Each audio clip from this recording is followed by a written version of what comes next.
আজকে পালিয়ে গেছে, বাংলাদেশের মানুষ একটু সুখে আছে। ভারতের এই বিষয়টা সহ্য হচ্ছে। বন্ধুত্বের সংজ্ঞা, বন্ধুত্ব কি জিনিস, সে বিষয়টাই এখনো আমাদের এখানে পরিষ্কার হয়ে ওঠে নাই। খেয়াল করে দেখবেন, বন্ধুত্বের বিষয়টা যেহেতু পরিষ্কার হয়ে ওঠে নাই, বিগত সময়ে হাসিনার সময়ের মন্ত্রী আব্দুল মোমেন বলেছিল বাংলাদেশ এবং ভারতের সম্পর্ক নাকি স্বামী স্ত্রীর সম্পর্ক। এই দক্ষিণ ভারতে স্বামী স্ত্রীর সম্পর্ক কর্তৃত্ব এবং অধীনতার সম্পর্ক। আব্দুল মোমেন তার কথার মধ্য দিয়ে ভারতকে কর্তৃত্বের জায়গায় এবং বাংলাদেশকে অধীনস্থের জায়গায় বুঝিয়েছিলেন। বাংলাদেশের মানুষ স্পষ্ট করে ঘোষণা করে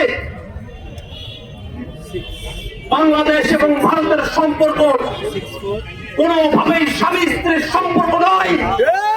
বাংলাদেশ এবং ভারতের সম্পর্ক যদি হতে হয় তা হবে ন্যায্যতার সম্পর্ক। বাংলাদেশের মানুষ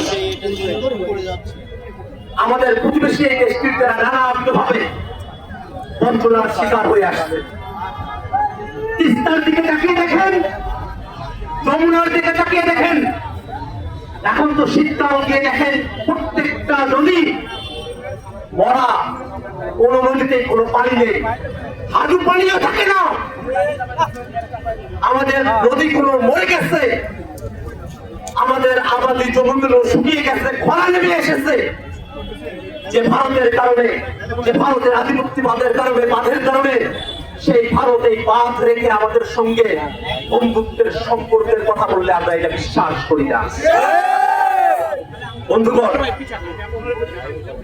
বাংলাদেশ এবং ভারতের মধ্যে যে চুক্তিগুলো হয়েছে, কিছু কিছু বিষয় এমন, আদানির সাথে যেসব চুক্তি হয়েছে আপনারা দেখেছেন, বিদ্যুৎ খাতে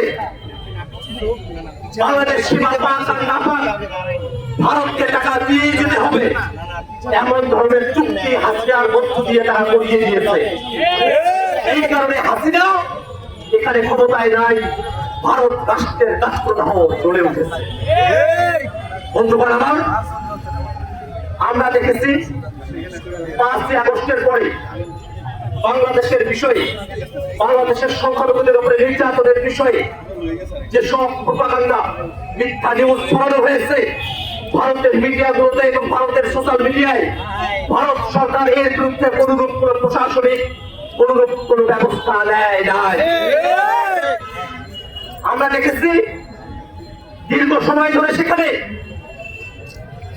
নানা উগ্রবাদী হিন্দুত্ববাদী গোষ্ঠীগুলো মিছিল মিটিং সমাবেশ করে যাচ্ছে, ভারত সরকার এসবের বিরুদ্ধে কোনো ব্যবস্থা নেয় নাই।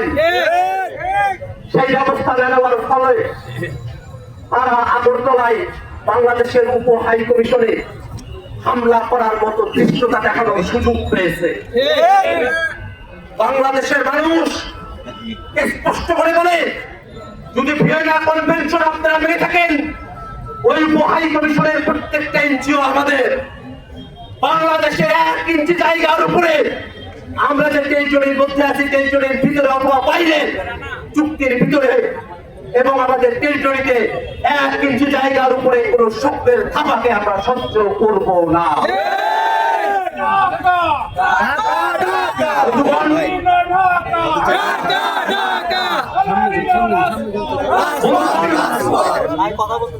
আপনারা কি খেয়াল করেছেন যে সংগঠনটি গতকাল সেখানে হামলা করেছিল, সেই সংগঠনটির নাম কি?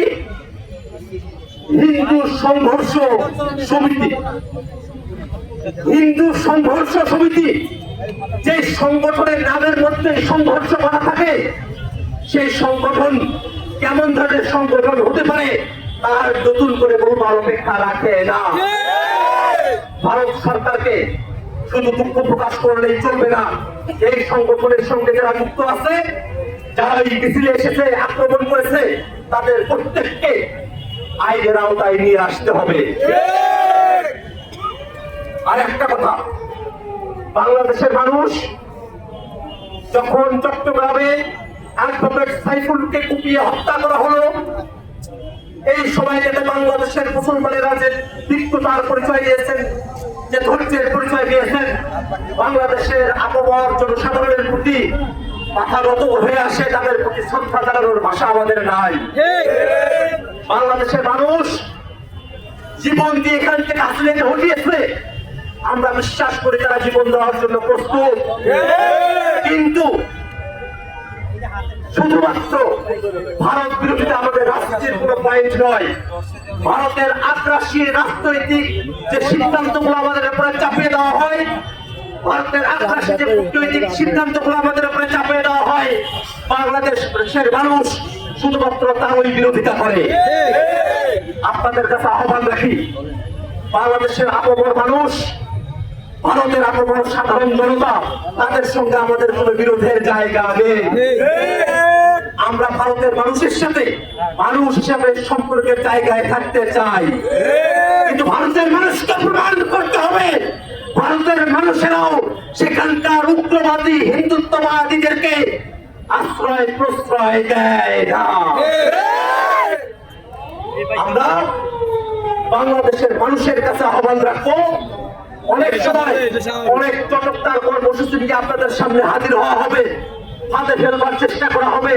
এটা ভারতের গোয়েন্দা বাহিনীরাই এই কাজগুলো করিয়ে থাকতে পারে। আপনাদের কাছে আহ্বান থাকবে, বিভিন্ন সময়ে বাংলাদেশের মানুষ যে বিজ্ঞতার পরিচয় দিয়েছেন, যে কোনো ফাঁদের ব্যাপারে সতর্ক থাকবেন। আমাদের দাবি ন্যায্যতার দাবি, আমাদের দাবি মর্যাদার দাবি, আমাদের দাবি আমাদের বাংলাদেশিদের ভাগ্যের যে চাকা, সেই ভাগ্যের চাকা যেন বন্ধ থাকে তার দাবি।